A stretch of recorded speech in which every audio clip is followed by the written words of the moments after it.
Arithmetic and geometric series, series भी कहते हैं इसको, प्रोग्रेशन भी कहते हैं। ठीक है, ये न्यू टॉपिक है, आज हम स्टार्ट करेंगे। ठीक है, इसके अंदर बेसिकली क्या होता है, आपको कोई एक सीक्वेंस गिवन होती है और उस सीक्वेंस को देखते हुए आपको नेक्स्ट टर्म प्रेडिक्ट करनी होती है, और इसके अलावा आपको फॉर्मूला भी बनाना होता है। जैसे कि फॉर एग्जांपल आपके पास ये है 2 4 6 8। अब नेक्स्ट 3 टर्म्स प्रेडिक्ट करनी है, क्या होंगी, तो बता सकता है मुझे? ऑब्वियसली क्या, 10 12 एंड 14। क्योंकि क्या हो रहा है, दो दो का डिफरेंस आ रहा है, 2 4 6 8, तो अगला 10 12 और 14 होगा। ठीक है ना, इसी तरीके से अगर ये है 3 7 11 15, अब नेक्स्ट 3 टर्म्स प्रेडिक्ट करने को आए तो क्या होंगी वो नेक्स्ट 3 टर्म्स?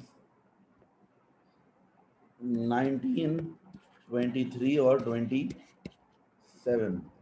ठीक है ना, ये क्या है, ये भी अरिथमेटिक, ये दोनों क्या होती हैं, दोनों हैं अरिथमेटिक सीरीज, अरिथमेटिक प्रोग्रेशन या सीरीज। क्योंकि इसके अंदर क्या आ रहा है, कॉमन डिफरेंस आ रहा है,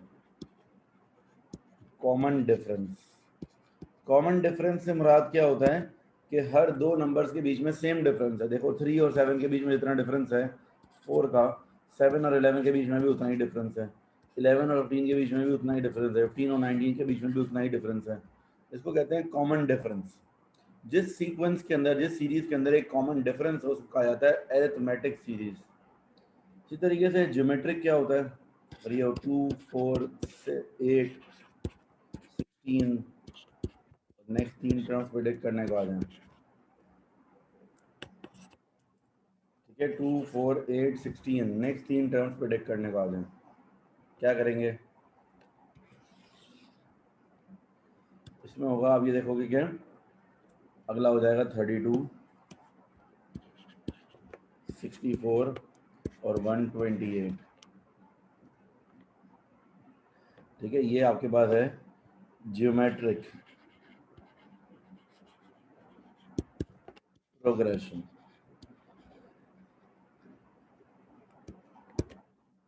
ज्योमेट्रिक प्रोग्रेशन में होता है common ratio.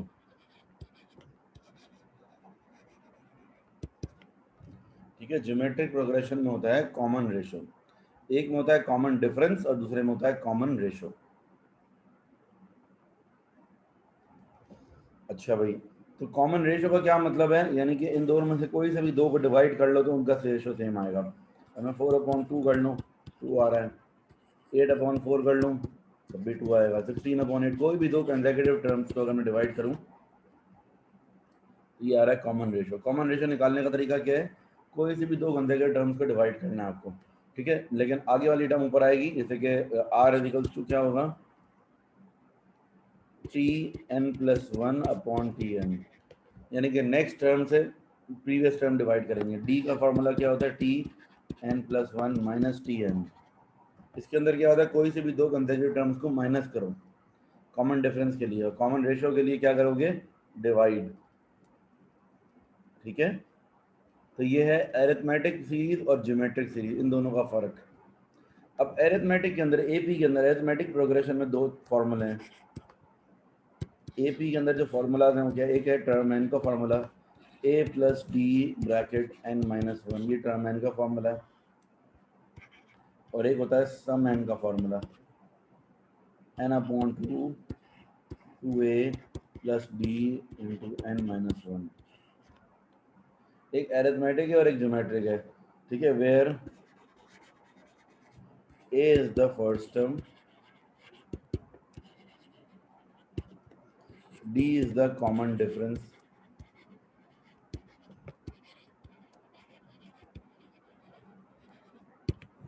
n is the number of term।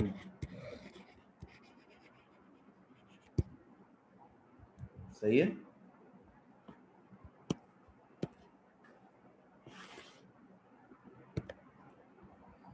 ये हो गया अरिथमेटिक सीरीज का।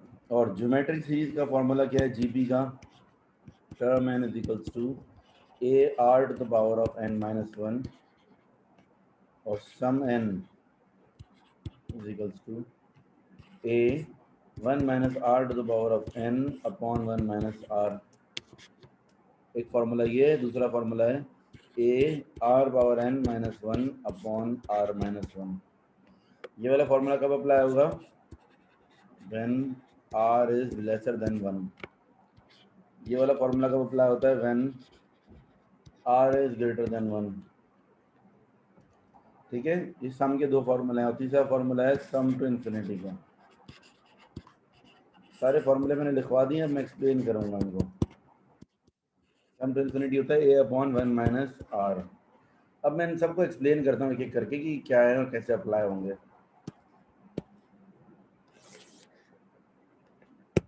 ठीक है, इन सारे फार्मूलाज को मैं एक्सप्लेन करूंगा कि ये क्या हैं फार्मूलाज और किस तरह से ये अप्लाई हो सकते हैं। सबसे पहले हम एरिथमेटिक की तरफ जाते हैं। लेट से कि मेरे पास जो है एक फर्स्ट नंबर वन सीक्वेंस है। सीक्वेंस क्या है? 4 7 10 13 एंड सो ऑन।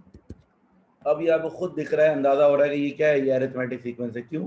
क्योंकि इसके अंदर एक कॉमन डिफरेंस आ रहा है। अगर मैं 4 और 7 के बीच में देखूं कितना फर्क है? 3 का। 7 और 10 के बीच में भी 3 का, 10 और 13 के बीच में भी 3 का फर्क है, 3 का डिफरेंस है। इसका मतलब we have a common difference. Common difference कितना हो गया इसके अंदर? कॉमन डिफरेंस हो गया 3 का। अब क्वेश्चन में अगर आपको बोला हुआ है find part 1 find term 10, second बोला हुआ है सम 7। अब आपको दो चीजें निकालने को बोला हुआ है। टर्म 10 T10 मतलब टर्म 10 के इस सीक्वेंस में अगर हम ऐसे ही जाते रहे आगे 10वीं टर्म क्या होगी? दो तरीके हैं। कुछ बच्चे कहेंगे सर एक काम ये ना कर लेंगे, हम ऐसे ही लिख लेते हैं भाई 4 7 10 13 है तो आगे जाकर ऐसे ही करते जाते हैं, जो 10वीं 10th टर्म आएगी आंसर दे देंगे। क्या जरूरत है फॉर्मूला निकालने की? 4 7 10 13 चार हो गए, 13 के बाद क्या होगा? 16, फिर 19 22 25 28, कितने हो गए? देखो 1 2 3 4 5 6 7 8 9 और ये आंसर आएगा 31। मतलब इस तरह भी तो कर सकते हैं। तो बेटा इस तरह से किया तो जा सकता है, लेकिन प्रॉब्लम क्या है कि अगर टर्म 50 आ गया तो क्या आप 50 तक करते रहोगे इस तरह से? ज़्यादा बेहतर क्या है कि यूज़ द फार्मूला। अब फार्मूला बना लेते हैं हम किसका? टर्म एन का फार्मूला बना लेते हैं। टर्म एन का फार्मूला क्या होता है? A plus b into n minus one, where a is the first term. First term क्या है? 4 प्लस डिफरेंस। डिफरेंस कितना है हमारा? 3। ब्रैकेट में आ जाएगा n minus one. 4 plus 3 into n minus one. तो ये क्या है? आंसर आ जाएगा इससे हमारे पास, ये आ गया 4 प्लस 3 एन माइनस 3। तो ये आ जाएगा 4 माइनस 3 1 हो गया, 1 प्लस 3 एन। तो ये फॉर्मूला बन गया। अब फॉर्मूला बनाने से फ़ायदा क्या होता है? मुझे टर्म 10 चाहिए ना, तो 1 प्लस 3 मल्टीप्लाई बाय 10, 1 प्लस 30 यानी कि 31 इज द आंसर। ठीक है, फॉर्मूले में एन की वैल्यू डालो, मतलब ये 10 बोला है, टर्म 10 बोला हुआ है तो एन की जगह 10 पुट कर देंगे। फॉर्मूले में एन की वैल्यू पुट की हमने, आंसर आ गया 31। ठीक है, ये फ़ायदा है फार्मूला बनाने का। और कभी कभार ऐसा भी होता है कि आपको एक पार्ट दे भी देते हैं कि find an expression for term n. अगर एक्सप्रेशन बोल दें टर्म एन का एक्सप्रेशन बताओ, तो ऑब्वियसली बता हमें करना ही पड़ेगा ये। ठीक है ना? इसी तरीके से नेक्स्ट पार्ट में इन्होंने बोला हुआ है क्या निकालो? सम 7। सम 7। अब वही बात है, बोलेंगे बच्चे के बच्चे एक काम करते हैं 7 टर्म निकाल लेते हैं और ना सबको प्लस कर देते हैं। कर सकते हो आप। 4 plus 7 plus 10 plus 13 plus 16 plus 19 plus 22 तक रुक जाएंगे। 1 2 3 4 5 6 और 7, ये सारे प्लस करेंगे तो वही आंसर आना चाहिए। अब मैं जो है कहते हैं फॉर्मूले से करता हूँ। फॉर्मूला क्या है? N upon two 2a plus b into n minus one.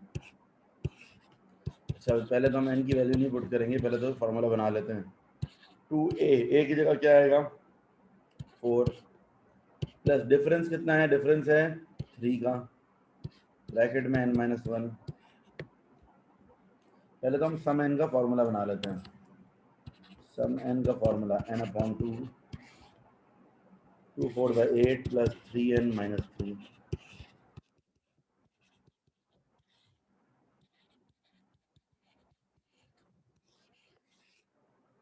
ठीक है, फिर n/2 पे 3n + 5, ये आ गया आपका फॉर्मूला।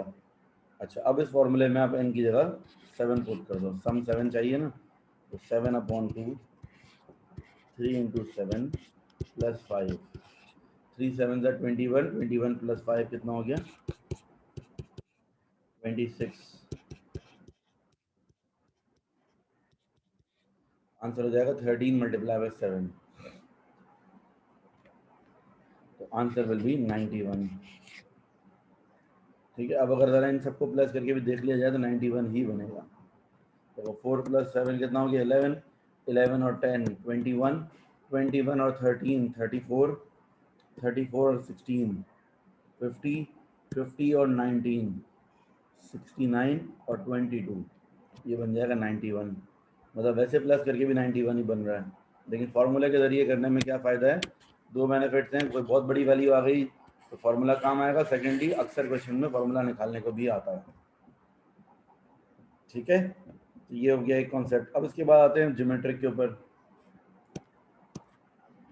अब जीपी के ऊपर आते हैं। अब आपके पास एक फॉर्मुलेट से है 100 50 25 12.5 एंड सो ऑन। क्या हो रहा है इसके अंदर, देखो हर नंबर प्रीवियस नंबर से हाफ हो रहा है, आधा हो रहा है। इसका मतलब है इसके अंदर क्या है, कॉमन रेशियो है, माइनस नहीं हो रहा, डिफरेंस बराबर नहीं है। देखो पहले दोनों में 50 का फर्क है, फिर 25 का फर्क है, 12.5 का फर्क है, डिफरेंस बराबर नहीं हो रहा, ये हाफ हो रहा है, मतलब ये है कॉमन रेशियो।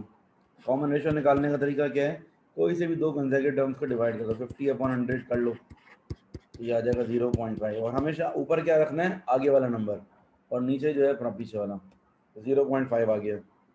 ठीक है, अब आप ये देखोगे कि AR⁴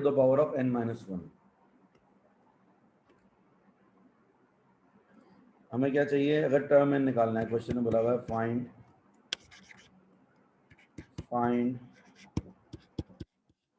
टर्म एन, इसके बाद term 10, then sum n and sum 5, और आखिर में सम टू इन्फिनिटी। ये 5 पार्ट्स हैं इस क्वेश्चन के, sum to infinity. Sum to infinity अभी मैं एक्सप्लेन करूंगा क्या चीज़ होता है। इस क्वेश्चन के 5 पार्ट्स हैं। पहला पार्ट क्या है, हमें क्या निकालना है, टर्म एन निकालना है। टर्म एन के लिए फॉर्मूला लगेगा AR⁴n-1, where A is the first term. ठीक है, A की वैल्यू क्या है हमारी 100 मल्टीप्लाई बाय R⁴n-1। R की वैल्यू क्या है, R की वैल्यू है, कॉमन रेशियो है 0.5 to the power of n-1। ठीक है, ये फॉर्मूला बन गया बस। अच्छा भाई, तो अब क्या करेंगे हम, सेकेंड पार्ट पर आ जाते हैं। अब बोला हुआ टर्म 10 निकालो, T10, तो 100 into 0.5, 100 into 0.5 to the power of n-1। n की जगह आ जाएगा 10, यानी कि 100 into 0.5 to the power of 9, ये हमारा आंसर आ जाएगा। कैलकुलेट कर लेंगे, 100 into 0.5 to the power of 9, 0.1953, ऐसा कुछ आ रहा है। अच्छा भाई, ये देखो ना, रिड्यूस होते होते इतना रिड्यूस हो जाएगा, डेसिमल में चला जाएगा। अच्छा भाई, नेक्स्ट है सम एन। सम एन का फॉर्मूला क्या है, सम एन के दो फॉर्मूले हैं, दोनों में से कोई एक यूज़ करेंगे। आर की वैल्यू 0.5 है ना, इसका मतलब सम एन का कौन सा फॉर्मूला यूज़ किया जाएगा, ये पहला वाला, then r is lesser than 1।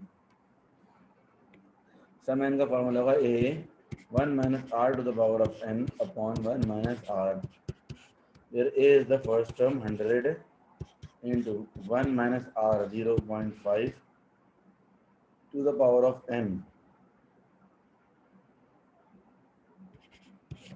Upon 1 - 0.5। जितना सिंप्लीफाई हो सकता है, नीचे 0.5 है, 100 डिवाइड बाय 0.5 कितना हो जाएगा, 200 आ जाएगा ऊपर। और ब्रैकेट में 1 minus 0.5 to the power of n, ये तो ऐसे ही रहेगा।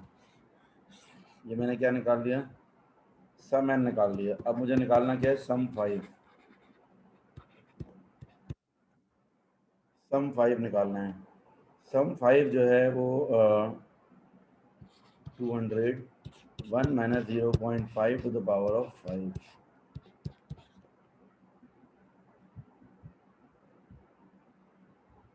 ठीक है। 1 minus 0.5 to the power of 5 multiply by 200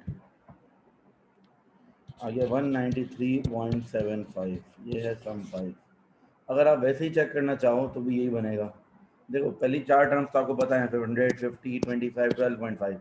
इसके बाद अगर मैं एक और टर्म निकाल लूँ आगे क्या हो जाएगा, 12.5 को आधा कर दो तो 6.25 आता है। अब इन सबको प्लस करके देखो, यही बनना चाहिए 100 प्लस 50 प्लस 25 प्लस 12.5 और प्लस 6.25, क्या रहा है, इन सबको टोटल कर रहे हैं तो 193.75। चलो ये तो छोटे सम 5 था ना। अब सम 100 आ जाएगा तो क्या करेंगे, 100 टर्म्स निकाल के उनको प्लस करेंगे, ऑब्वियसली मुश्किल हो जाएगा, तो वहाँ हमें क्या होगा, फॉर्मूला काम आएगा। अच्छा, last thing is sum to infinity, sum to infinity. Sum to infinity का मतलब क्या होता है, सम टू इन्फिनिटी का मतलब ये है कि यार देखो, जब हम इसको मैं रिड्यूस करता जाऊंगा, अब ये रिड्यूस होते होते मतलब और अगर आगे चलूँ तो 6.25 का और आधा क्या होगा, 6.25 का आधा करूंगा 3.125 आएगा। इसको भी आधा करूंगा तो 1.5625, इसको भी आधा करूंगा तो देखो रिड्यूस होता जा रहा है 0.78125, इसको भी आधा करूँ तो 0.390625। मतलब कम होते होते होते होते एक वक्त आएगा कि ये जीरो पे पहुंचेगा नहीं, जीरो पे कभी भी नहीं पहुंचेगा, हमेशा बिल्कुल रिड्यूस होते हो 0.000 समथिंग हो जाएगा, बस इतना रिड्यूस हो जाएगा कि हम उसको बोलेंगे यार जीरो ही अज्यूम कर लो। वो कहते हैं सम टू इन्फिनिटी। वो कहते हैं इन्फिनिट मतलब इन्फिनिटी तक अगर हम चले जाएं, डिवाइड बाय 2 करते रहें करते रहें करते रहें, कभी भी जीरो को टच नहीं करेगा, लेकिन एंड में इतना नेग्लिजिबल हो जाएगा कि हम उसको जीरो कंसिडर कर लेंगे। और सम टू इन्फिनिटी क्या है, इन सारे नंबर्स का टोटल, जितने नंबर आ रहे हैं ना इन सब का टोटल। तो ये आपको इतना इजी फॉर्मूला है जो आपको फाइनल आंसर दे देगा। सम टू इन्फिनिटी का फॉर्मूला क्या है, ए अपॉन 1 माइनस आर, मतलब ये तमाम नंबर्स का टोटल आएगा आंसर में, 100 अपॉन 1 माइनस 0.5, आंसर आ जाएगा 200। मतलब इन सबको अगर मैं प्लस करूं तो 200 बनेगा। अभी जितने नंबर इनको प्लस करूं तो 199 पॉइंट कुछ ना कुछ तो ये अभी से बन जाएगा। 100 plus 50 plus 25 plus 12.5 plus 6.25 plus 3.125, इन सबको भी प्लस करूंगा ना मैं तो 199 पॉइंट कुछ आ जाएगा मुझे लगता है। मतलब ये ओवरऑल जो है यहाँ तक भी मैंने प्लस किया तो 199.6 तो हो गया है। और अब रिड्यूस होते होते बिल्कुल नेग्लिजिबल वैल्यूज आएंगी, मतलब इन सब का जो फाइनल टोटल है वो क्या बनेगा, 200। इसको कहते हैं सम टू इन्फिनिटी। एक चीज जब रिड्यूस हो रही होती है ना, जब इंक्रीज हो रही हो तो उसका सम टू इन्फिनिटी निकालना इम्पॉसिबल है। अगर एक नंबर ये हो ना, क्या कहते हैं, अगर ये होता नंबर 100, 200, 400, 800, 1600, अगर ये नंबर होता ना, इसका सम टू इन्फिनिटी निकालना इम्पॉसिबल था। सम टू इन्फिनिटी सिर्फ जब निकल सकता है जब वो नंबर आर की वैल्यू जो है वो 1 से छोटी हो, जब वो रिड्यूस हो रहा हो। आर की वैल्यू अगर 0 से लेकर 1 के बीच में हो तो सम टू इन्फिनिटी निकल सकता है। अगर आर की वैल्यू बड़ी होगी, मतलब 1 से बड़ी होगी, तो सम टू इन्फिनिटी थोड़ी निकल सकेगा उसका, वो तो फिर अनलिमिटेड हो जाएगा, बढ़ता ही जा रहा है, कभी नेवर एंडिंग हो रहा है तो। ठीक है, सम टू इन्फिनिटी किसका निकलता है, जो रिड्यूस हो रहा हो नंबर, तो वो इवेंचुअली जीरो तक पहुंच जाएगा, तो हम उसको जो है अप्रोक्सीमेटली जीरो तक पहुंच जाएगा, तो सम टू इन्फिनिटी निकाल लेते हैं उसका। ठीक है, तो ये सारे कॉन्सेप्ट्स हैं इसके फॉर्मूलाज के एग्जांपल्स के जरिए। अब हम पास्ट पेपर के क्वेश्चंस करेंगे। अच्छा भाई, पास्ट पेपर्स के जो क्वेश्चंस हैं इसके अंदर, क्योंकि ये एडमैथ्स में नया टॉपिक इंक्लूड हुआ है, तो पास्ट पेपर में इसके सवाल नहीं है हमारे पास। ठीक है, तो इस केस में मैं आपको पास्ट पेपर के जो क्वेश्चंस करवाऊंगा वो ए लेवल से कराऊंगा। एएस के अंदर जो है पास्ट पेपर के क्वेश्चंस हैं इसके। ठीक है ना, तो मैं आप लोगों को एएस के पास्ट पेपर के क्वेश्चंस कराऊंगा। ये टॉपिक एएस के अंदर तो बहुत पहले से है, तो एएस में जो पास्ट पेपर के क्वेश्चंस हैं वो आज हम करेंगे। अच्छा भाई, अब हम पास्ट पेपर्स कर रहे हैं ये एएस के, ठीक है, अरिथमेटिक एंड ज्योमेट्रिक सीरीज के एएस के पास्ट पेपर्स करेंगे।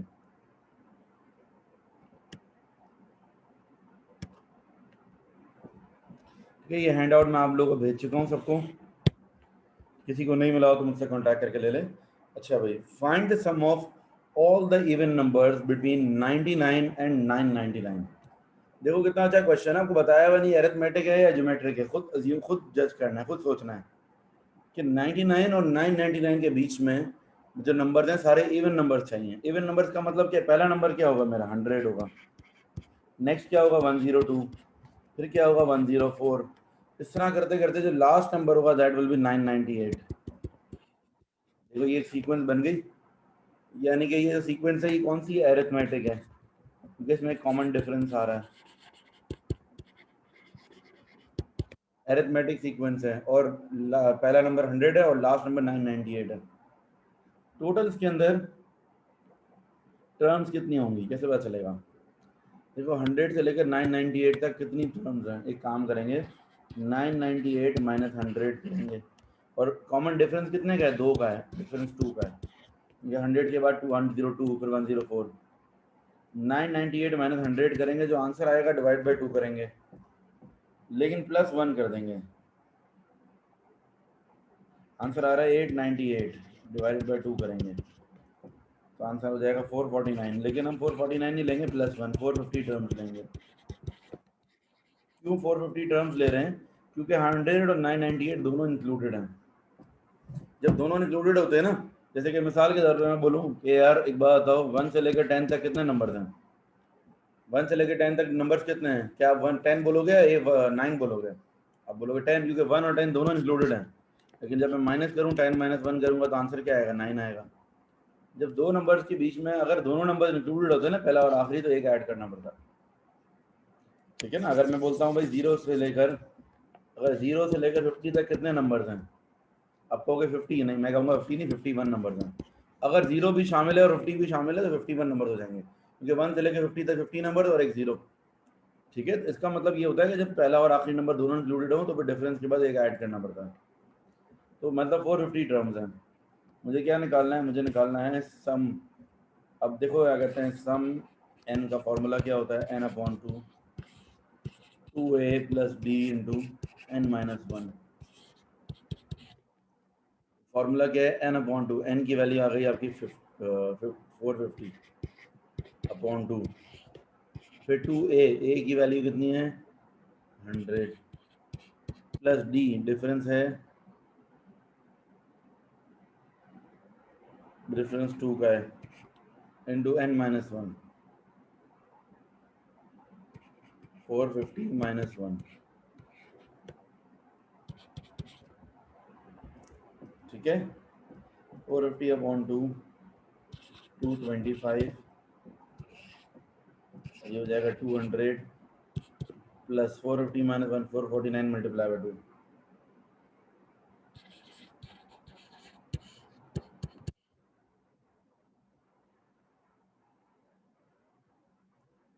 ये हो जाएगा 247050। राउंड ऑफ करेंगे तो 3 सिग्निफिकेंट फिगर्स पे तो 247000 हो जाएगा, ठीक है बेटा। ये फार्मूला हो गया। अच्छा यहाँ पर मैं आप लोग एक और फार्मूला बता दूँ, बहुत कम यूज़ होता है ये, लेकिन ये भी एक है, इसमें सम एन का फार्मूला एक और भी है एपी एरिथमेटिक के अंदर, मतलब ये है एरिथमेटिक के अंदर, यहीं पर चलो जहाँ फार्मूले लिखे थे वहाँ इंक्लूड करवा देता हूँ, ठीक है ना। इस क्वेश्चन में अप्लाई हो सकता था ये। सम एन का फार्मूला एक और भी है, n upon 2 a plus l, where l is the last term. अगर आपको किसी क्वेश्चन में लास्ट टर्म पता हो ना, तो सम का फार्मूला ये भी हो सकता है, n upon 2 a plus d n minus 1 है ना, a प्लस एल भी हो सकता है। तो इस क्वेश्चन में ये फार्मूला इजीली लग सकता था, और मैं यूँ कर लेता कि भाई n upon 2 a plus l, अब एन की वैल्यू आपकी है 450, तो 450 upon 2 a plus l, a क्या है आपका 100 है और लास्ट टर्म क्या है 898 है, 898 एक सेकंड नहीं, लास्ट टर्म इज 998, ठीक है ना। अब इनको ज़रा करो तो भी आंसर यही आएगा।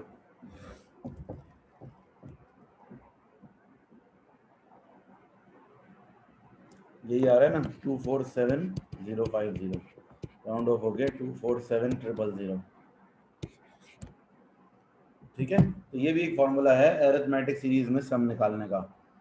अच्छा, इसमें कोई कंडीशन नहीं है कब ये लगाना है कब नहीं लगाना। नॉर्मली जब लगाते हैं कि अगर हमें लास्ट टर्म पता हो तो ये फॉर्मूला लगाना इजी हो जाता है, फिर हमें नंबर ऑफ टर्म्स वगैरह निकालने की जरूरत नहीं है। ठीक है, तो ये फर्स्ट पार्ट हो गया। अब सेकंड पार्ट में क्या बोला हुआ है, अ ज्योमेट्रिक प्रोग्रेशन। पहले से बता दें, फर्स्ट पार्ट से रिलेटेड नहीं है, अलग है। A geometric progression has a common ratio of -1/2 and sum of the first three terms is 18, find the sum to infinity. अच्छा, कॉमन रेशियो माइनस में दिया हुआ है इसका, लेकिन क्या है देखो, माइनस में भी 1/2 है। अच्छा, मैंने यहाँ पर आपको बताया था कि सम टू इन्फिनिटी में जो आर है वो 0 से 1 में होना चाहिए, लेकिन एक सेकेंड, इसको मैं थोड़ा सा चेंज करूंगा।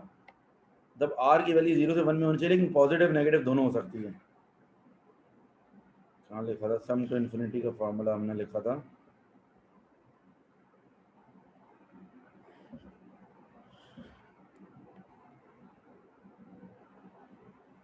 चलो मैं यहाँ लिख लेता हूँ मैं। जब सम टू इन्फिनिटी निकाल रहे होते हैं ना, सम टू इन्फिनिटी कब निकलता है, जब आर की वैल्यू -1 से लेकर 1 के बीच में, तब 0 से लेकर 1 तक वैल्यू हो, लेकिन वो वैल्यू पॉजिटिव में भी हो सकती है और नेगेटिव में भी। ठीक है ना, -1 से छोटी वैल्यू नहीं हो सकती और प्लस पॉजिटिव 1 से बड़ी नहीं हो सकती वैल्यू। अच्छा भाई, तो अब ये करते हैं पार्ट बी पर आते हैं, इसके ही इसी क्वेश्चन के पार्ट बी पर आते हैं। दोबारा मैंने क्वेश्चन कॉपी कर लिए ताकि ऊपर ना देखना पड़े। A geometric progression has a common ratio, r क्या है, -1/2 है, और sum of the first three terms, sum of the first three terms is 18, S3 is 18। Find the sum to infinity. इसके लिए आपको पहले ये निकालना पड़ेगा, सम टू इन्फिनिटी का फॉर्मूला चाहिए, ये इसका साइन है, सम टू इन्फिनिटी का साइन होता है ऐसा, एस लिखो और यहाँ पर इन्फिनिटी बना दो। Sum to infinity is equals to a/1 - r। अब r तो पता है, a निकालना पड़ेगा। ये जो 18 दिया हुआ है, 18 जो है वो क्या है, सम 3 है,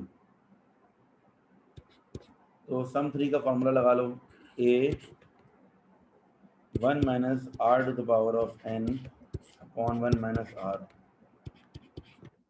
18 is equals to a 1 minus, अब r की वैल्यू क्या है, 1 - 1/2 to the power of n की वैल्यू 3 है, अपॉन 1 - -1/2। थोड़ा सिंप्लीफाई करते हैं, 1 - -1/2 को वहाँ भेज देंगे, तो 18 मल्टीप्लाई बाय, ये बन क्या रहा है, 1 - -1/2, कैलकुलेटर में कर लो उसको, तो 1.5 बन रहा है ये, प्लस टू a इंटू, अब ये क्या है,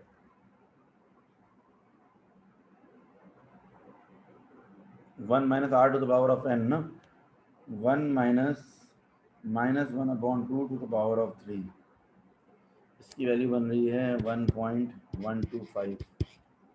तो वहाँ ले जाके डिवाइड कर देंगे तो a आ जाएगा, ये होगा 18 मल्टीप्लाई बाय 1.5 अपॉन 1.125।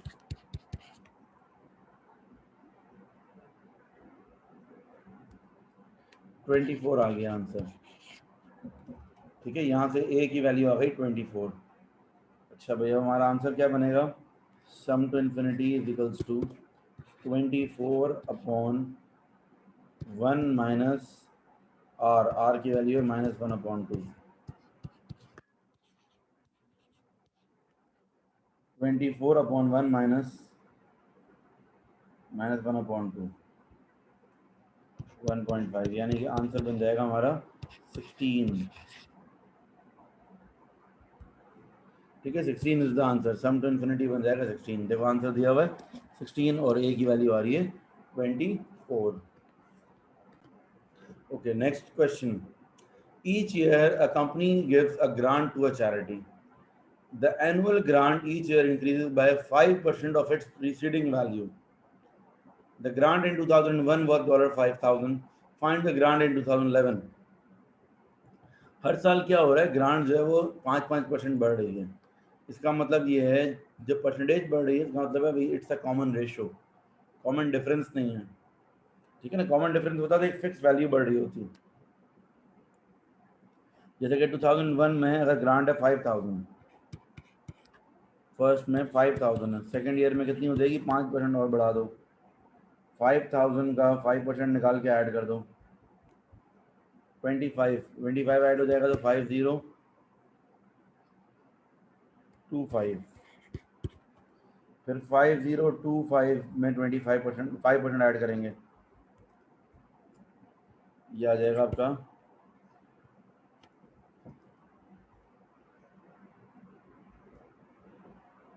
सॉरी ये 5025 नहीं 5250 है, 250 आ रहा है, 5000 का 5% 250 आ रहा है, ठीक है।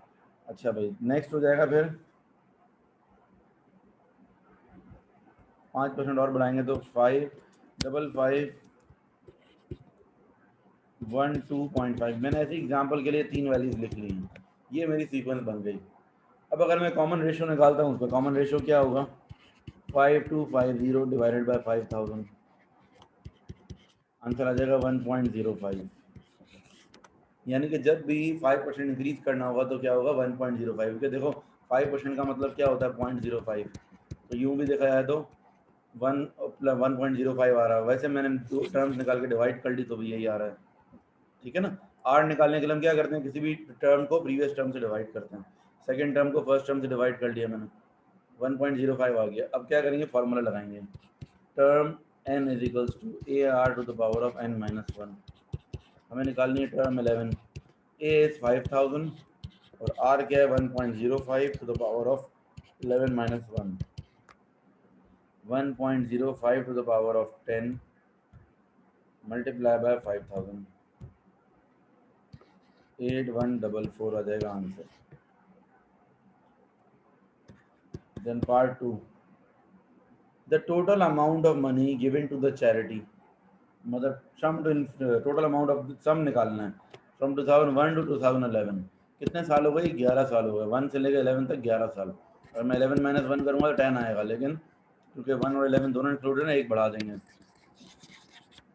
ठीक है। 11 ईयर्स होंगे, मतलब सम निकालना है मुझे 11, तो ये हो जाएगा formula n/2, sorry geometric progression है ना, फॉर्मूला क्या होगा, a r power n minus 1 upon r minus 1, क्योंकि r की वैल्यू 1 से बड़ी है तो ये फॉर्मूला लगेगा। a की वैल्यू है 5000, then 1.05 to the power of 11 minus 1 upon 1.05 minus 1,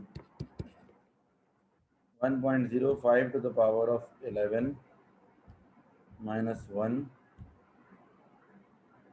upon 1.05 minus 1 multiply by 5, तो पूरा कैलकुलेटर में डाल दो एज इट इज, आंसर आएगा 710034, ये फाइनल आंसर आ रहा है। इसको अगर मैं राउंड ऑफ करता हूँ 3 सिग्निफिकेंट फिगर्स पे तो 71000 हो जाएगा, क्योंकि एग्जाम में जो है ना मुझे 3 सिग्निफिकेंट फिगर्स पे राउंड ऑफ करना होता है, तो इस वजह से देखो 71,000 आंसर लिखा हुआ, ठीक है बेटा। Any problem, yes any problem, please reply in comments जल्दी से फास्ट, ओके ठीक है बच्चों, वेरी गुड। अच्छा भाई, तो फिर और देख लेते हैं कोई क्वेश्चन, इनफैक्ट टाइम काफ़ी हो गया, आई थिंक आज के लिए इतना ही रखते हैं, नेक्स्ट क्लास में हम इसके और पास्ट पेपर सॉल्व करेंगे, ठीक है। आज के लिए इतना ही रखते हैं बच्चों।